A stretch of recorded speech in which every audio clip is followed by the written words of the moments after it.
রাম মন্দিরের উদ্বোধনের প্রাক মুহূর্তের সময় হাইলাকান্দির হনুমান মন্দিরে ভয়ঙ্কর চুরিকাণ্ড। মন্দিরের ভেতর থেকে নিয়ে গেল বহু মূল্যবান সামগ্রী। হনুমান মূর্তিতে থাকা অলংকারও নিয়ে যায় চোরের দল, সঙ্গে নিয়ে যায় মন্দিরে থাকা দানপাত্রের টাকাও। চোরের দল হনুমান মন্দিরের ভেতরে থাকা রাম এবং সীতার মূর্তি ভাঙচুর করে। মূর্তিতে থাকা সোনা এবং রূপোর অলংকারও নিয়ে যায় চোরের দল। ইতিমধ্যে ঘটনাস্থলে এসে উপস্থিত হয়েছে হাইলাকান্দি পুলিশের বৃহৎ দল। হাইলাকান্দির অতিরিক্ত পুলিশ সুপার সমীর দুপটর বড়ুয়া, উপ পুলিশ আধিকারিক সুরজিৎ চৌধুরী থেকে শুরু করে হাইলাকান্দি সদর থানার বিভিন্ন আধিকারিক এসে উপস্থিত হয়েছেন। সঙ্গে পুলিশের ফিঙ্গারপ্রিন্টেরও লোক এসে ইতিমধ্যেই উপস্থিত হয়ে চুরিকাণ্ডের ঘটনা তদন্ত আরম্ভ করেছে।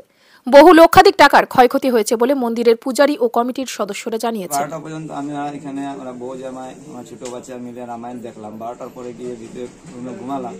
সকালে যখন উঠেছি তো দেখছি আমার ঘর সম্পূর্ণভাবে ছিটানি, দরজা বাইরে থেকে লাগানি, ঠিক আছে, একটা শাবল দিয়ে লাগানি। তারপরে আমি জোর জবরদস্তি খুলে দেখলাম মন্দিরের ভিতরে সব জিনিস লুটপাট হয়ে গেছে।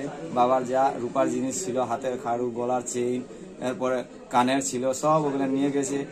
সীতা মার মূর্তিকে ভেঙে ফেলে রেখে দিয়েছে। এরপরে আমি সবাইকে ডাকলাম, ডাকিয়ে জানালাম। ঘরে আসে দেখি আবার তার মার যাবতীয় সরঞ্জাম, সিঙ্গারের জিনিস যেগুলো পায়ের হাতের রূপার আঙ্গুটি ছিল, বিছা ছিল, এগুলো সব নিয়ে গেছে। বাচ্চার কাপড়, স্কুল ব্যাগ নিয়ে গেছে। তার মার শাড়ি টাড়ি সবকিছু নিয়ে গেছে।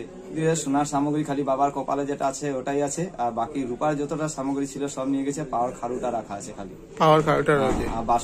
বাসনও কিছু নিয়ে গেছে, থালা নিয়ে গেছে, ঘটি নিয়ে গেছে, দুটা মোটা বড় গ্লাস নিয়ে গেছে। পাত্র ভেঙেছে। আমার টেবিলের মধ্যেও একটা পয়সার বাক্স থাকতো সবসময় পূজার সামগ্রী আনা ওনার জন্য। ও বাক্সটাও নিয়ে বাইরে খুলে সব টাকা নিয়েছে। কত টোটাল কত টাকা হবে? আমার বাক্সের মধ্যে পরিমাণ 15,000 টাকার মতন ছিল। না, এই টোটাল সব মিলিয়ে কত টাকার ক্ষয়ক্ষতি হবে? বেশি হলে 30-35 হাজার। দান বাক্স নিয়ে আমার ঘর নিয়ে 30-35 হাজার টাকা। সোনা লইয়া লাখ টাকা?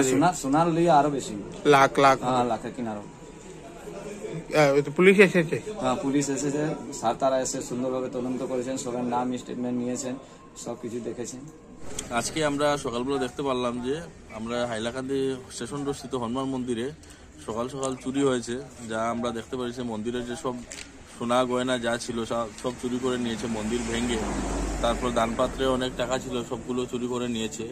আমাদের পণ্ডিতজির ঘরও ভাঙচুর করে চুরি করে নেওয়া হয়েছে। আর বাইরে যেটা দানপাত্র ছিল সেটাও চুরি হয়েছে।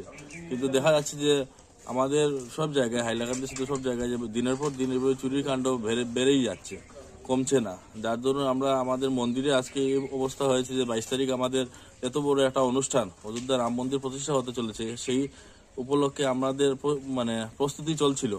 কিন্তু আজকে এই কারণে আজকে এইভাবে আমাদের হনুমান মন্দিরে যে চুরি হয়েছে, যার দরুন আমাদের রাম সীতার মূর্তিকে ভাঙচুর করা হয়েছে হনুমান মন্দিরে। এটা আমরা ভাবছি না যে এটা ভালো উদ্দেশ্য নিয়ে করা হয়েছে।